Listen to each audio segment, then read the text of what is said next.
What is the address of your emergency? My sister, we just got home. She went home alone. I think my sister, I don't know what to do. Esta dramática llamada fue realizada por la hermana mayor de Johanna Arteaga Velázquez, luego de hallarla en el suelo de su habitación en la casa rodante de la familia en Tennessee, Estados Unidos. Lamentablemente, cuando los paramédicos acudieron al llamado, ya era demasiado tarde. Pronto la investigación policial revelaría que el responsable estaba entre los residentes del aparentemente apacible vecindario donde ocurrieron los hechos. Te invito a que te quedes conmigo hasta el final del video, donde te contaré todo lo que sucedió en esta impactante historia. Hola a todos, ¿cómo están? Mi nombre es Lesma, espero se encuentren muy bien. Yo como siempre muy contenta de poder estar un día más aquí con ustedes, muy agradecida de que me estén viendo donde quiera que se encuentren. El día de hoy tenemos un caso sucedido en los Estados Unidos, el de Johanna Arteaga. Acompáñenme a ver todos los detalles.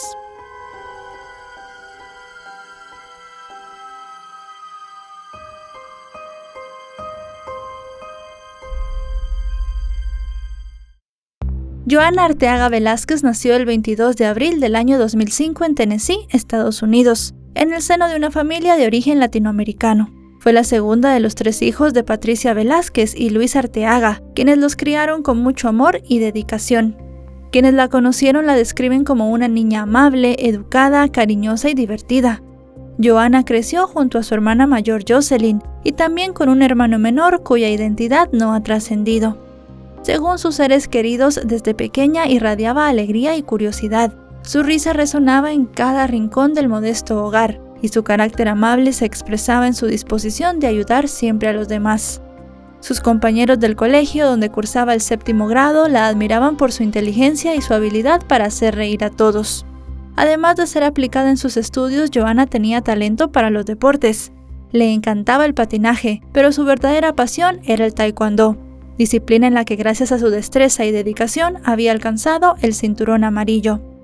Llena de sueños y esperanzas, Johanna anhelaba convertirse en una gran deportista. Sin embargo, un giro del destino la puso en una situación inesperada y la convirtió en el blanco de un ser siniestro que estaba al acecho.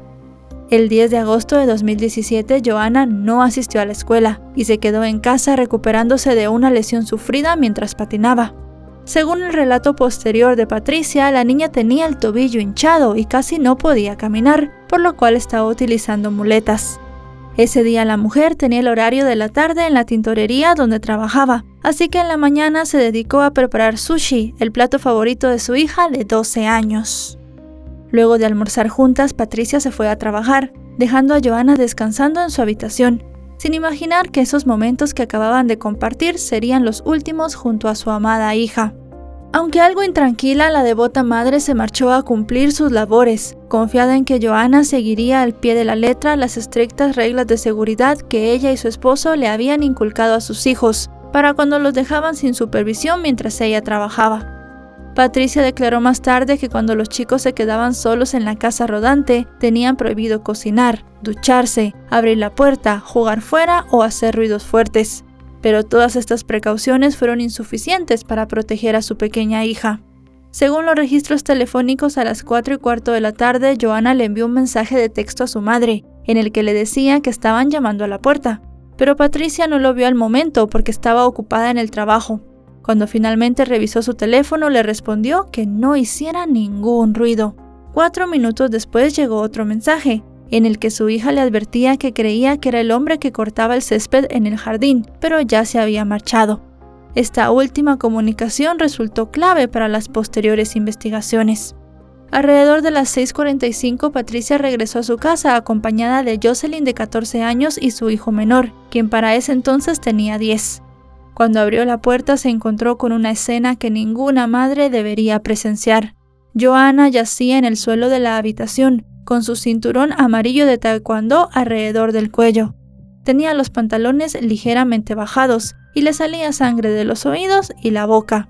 Mientras su madre intentaba desesperadamente desatar los 2 nudos del cinturón que apretaban el cuello de la jovencita, su hermana Jocelyn se apresuró a llamar a emergencias. Aunque Patricia trató de reanimarla, ya era demasiado tarde, pues el cuerpo de Johanna estaba frío y parecía no tener pulso.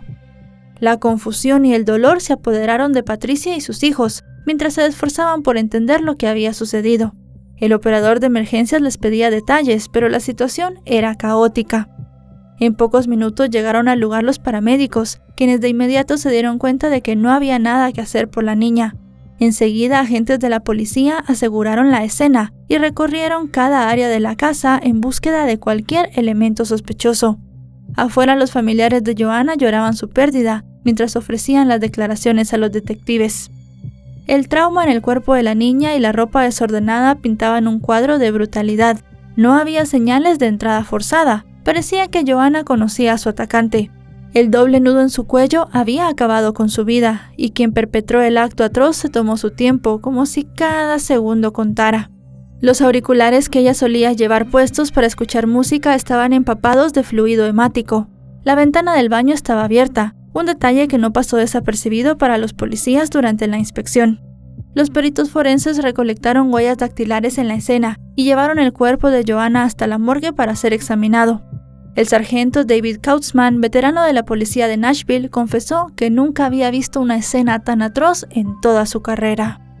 Las autoridades consideraron diferentes hipótesis, desde un intento de robo que salió mal hasta un ataque personal. La colaboración entre agencias y expertos fue crucial para desarrollar líneas de investigación sólidas.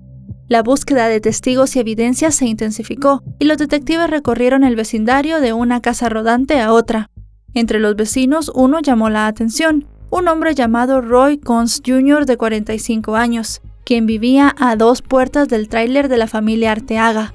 Detrás de su apariencia tranquila se escondía un experimentado criminal. Su prontuario policial incluía registros por más de 30 delitos. Se supo que Roy nació el 12 de julio de 1972.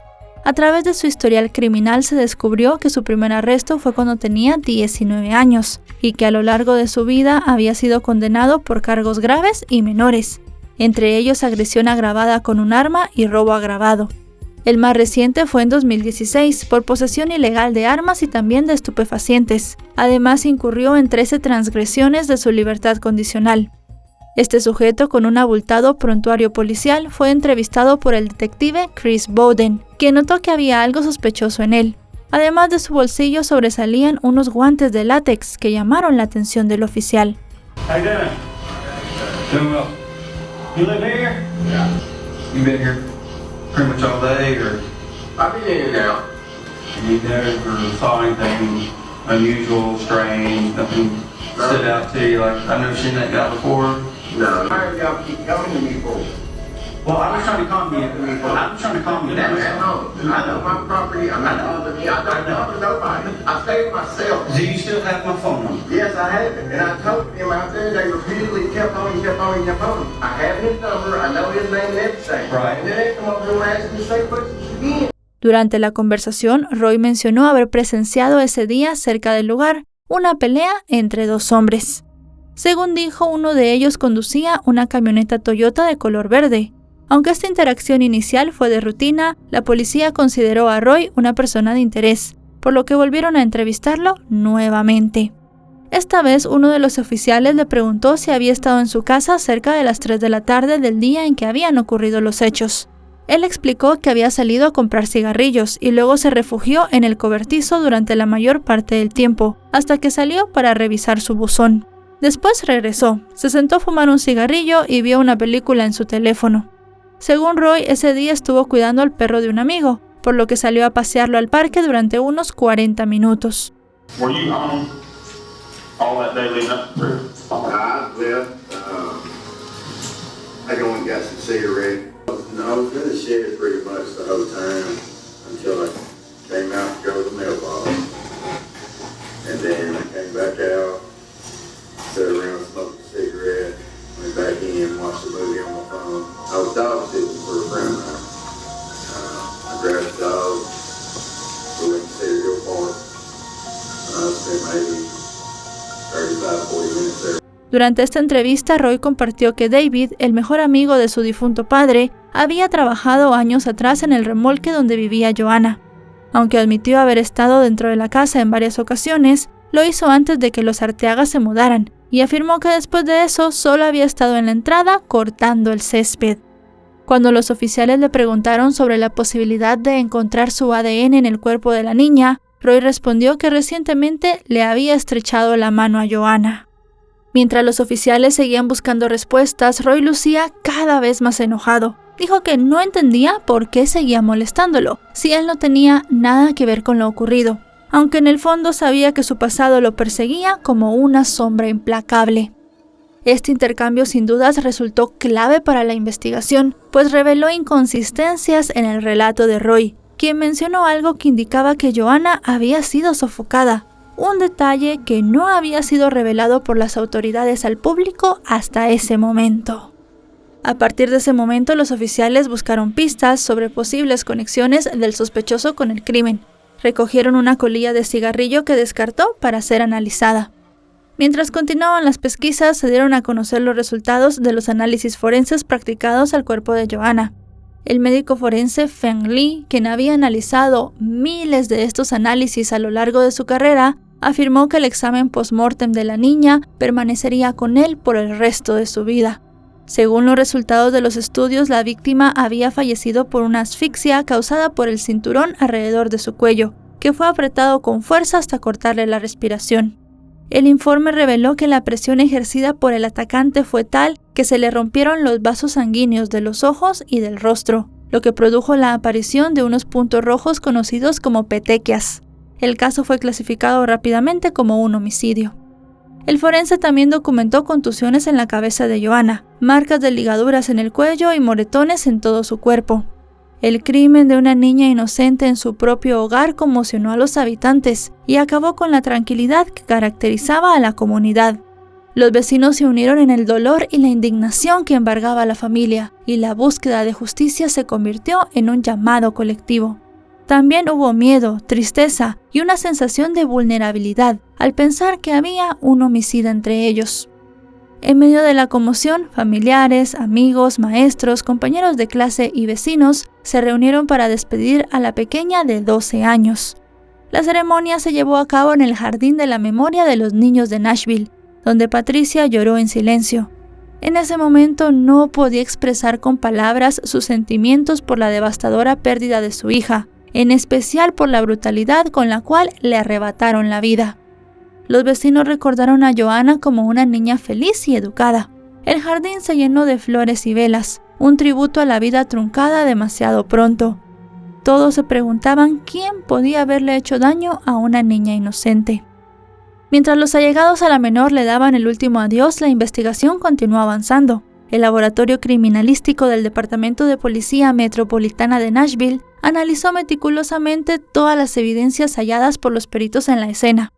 Los especialistas procesaron las muestras recolectadas en el cinturón de Joanna, también de su cuerpo y de su ropa. Además, examinaron las muestras halladas en el marco de una ventana interior del remolque de la familia. Pero se encontraron con un problema. Demasiados miembros de la familia podían haber mezclado su ADN en las superficies. Se necesitaba una interpretación más avanzada para poder separarlos. Mientras se llevaban a cabo estas pruebas, los investigadores se centraron en los mensajes enviados por Joanna a su madre minutos antes de que le quitaran la vida, los cuales ayudaron a los detectives a establecer una conexión directa entre la niña y su vecino Roy. Según la declaración de Patricia, había sido él quien había cortado el césped de su casa en los últimos meses, por lo que los investigadores lo contactaron nuevamente y le hicieron preguntas ahora muy cruciales.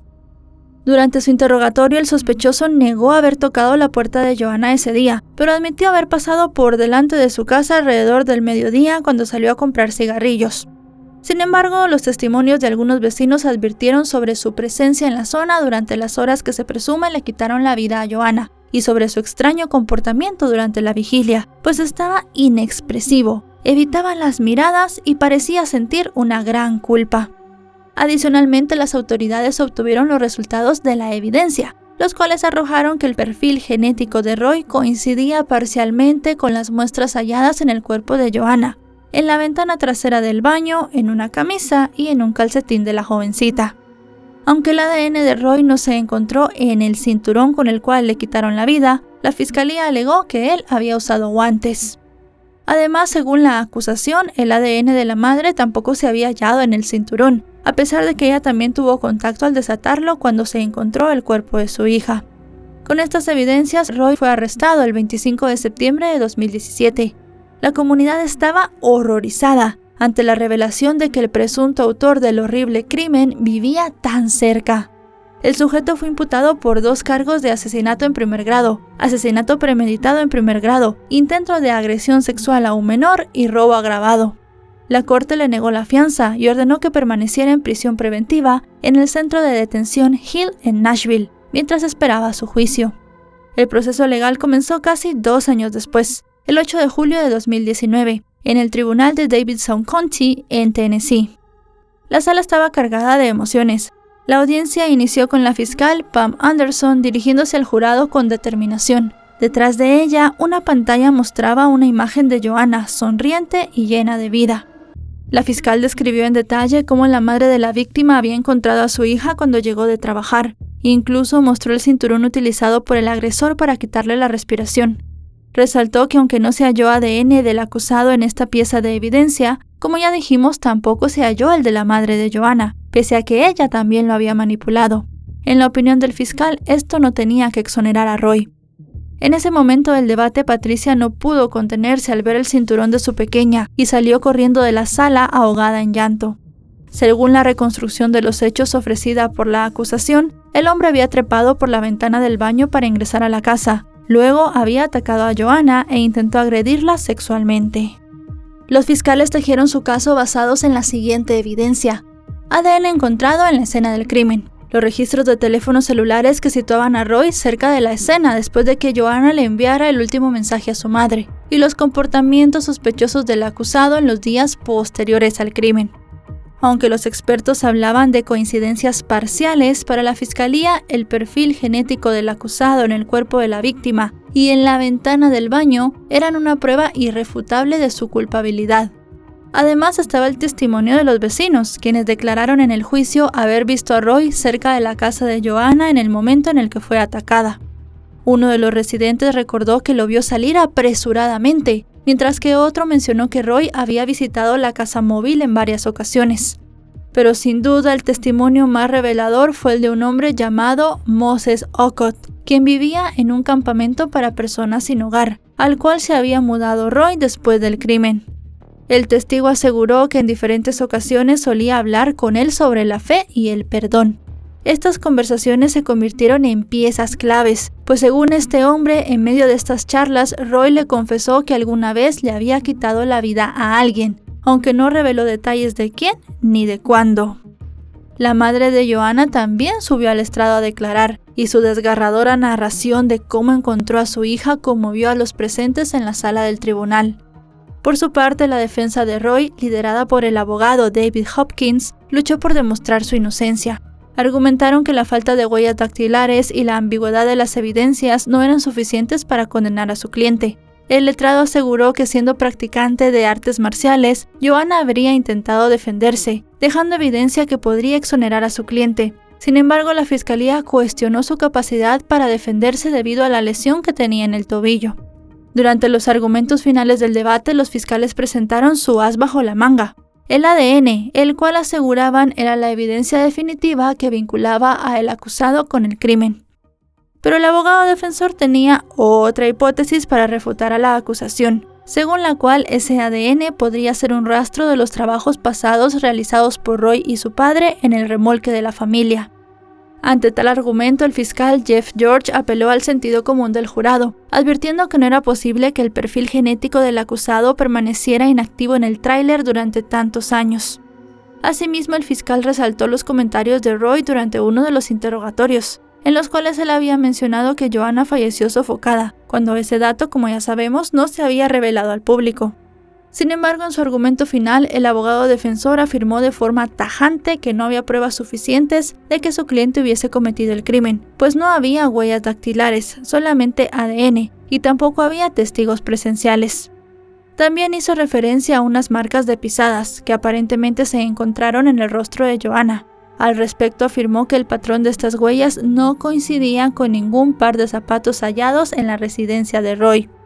Además, se había hallado ADN de otros hombres en la escena, lo que planteaba dudas sobre la culpabilidad exclusiva de su representado. El abogado advirtió al jurado que no se condenaba a una persona basados en conjeturas, sino en pruebas contundentes, y en este caso no las había. Luego de que ambas partes culminaran sus intervenciones, el jurado se retiró para deliberar. Tras 5 días, los testimonios, pruebas y argumentos habían llevado a este momento crucial. Los asientos de la sala estaban ocupados por familiares, periodistas y curiosos. El caso que había mantenido a la comunidad en vilo durante meses estaba llegando a su final, en tanto que Roy, con una mirada inexpresiva, esperaba el veredicto que sellaría su destino. Tras debatir solamente 3 horas, el jurado finalmente llegó a una decisión. Sus rostros reflejaban la complejidad del momento. Aunque no estuvieron de acuerdo con la afirmación de los fiscales de que el acusado había planeado el crimen, sí concluyeron que Roy Combs Jr., de 47 años, era culpable de asesinato en segundo grado, intento de homicidio y confianza criminal agravada. Debido a esto, fue condenado a cadena perpetua y a 25 años adicionales por el cargo de intento de agresión sexual. La sala quedó en silencio, el cual se rompió por los sollozos de la familia Arteaga y también de Roy, quien en su primera declaración pública después de la sentencia se negó a disculparse ante la familia de la víctima. En su intervención dijo que él no merecía ir a prisión, pues el verdadero culpable estaba en libertad. Minutos después fue escoltado fuera de la sala y llevado hasta el centro de reclusión donde pasaría el resto de sus días. I don't deserve to go to prison for the rest of my life for a crime I didn't commit. By letting the real perpetrator go and preventing him by not being able to admit to a mistake and bring him to justice is beyond my understanding. Por su parte, la madre de Joanna, a través de un intérprete, expresó su gratitud al jurado, los fiscales e investigadores. Patricia compartió su dolor describiendo cómo la pérdida de su hija le había dejado un enorme vacío en su vida. Dijo que aunque la sentencia no le devolvería a su pequeña, la justicia prevaleció y al menos Roy ya no podía lastimar a nadie más. Pero me hubiera gustado haber visto un poco de arrepentimiento de parte de él. Aunque se hizo justicia, el recuerdo de Joanna persistirá en los corazones de su familia y en todos los que la conocieron. El cinturón amarillo de Taekwondo, que una vez fue el símbolo de los logros deportivos de la joven, ahora es un doloroso recordatorio de su trágico final. Estos eventos que condujeron a que un peligroso criminal le quitara la vida a una niña indefensa dentro de su casa, nos invitan a reflexionar sobre la necesidad de garantizar la protección de los menores en cualquier comunidad. A su vez, son una advertencia para que seamos más cuidadosos con quienes dejamos entrar en nuestros hogares, pues tras la fachada de un ser inofensivo y un vecino tranquilo, puede esconderse el monstruo más aterrador.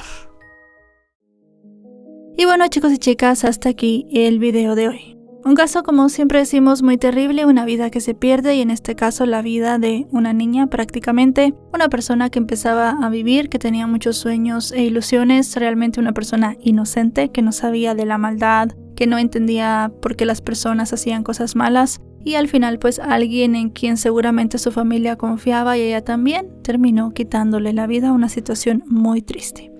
Si este video les ha parecido informativo, recuerden dejarle un me gusta, recuerden suscribirse si no lo están. Actualizo 3 o 4 veces por semana y si están suscritos les llegará una notificación cada vez que yo suba un video. Ahora sí, no me queda nada más que decir, que nos vemos hasta otro caso. Adiós.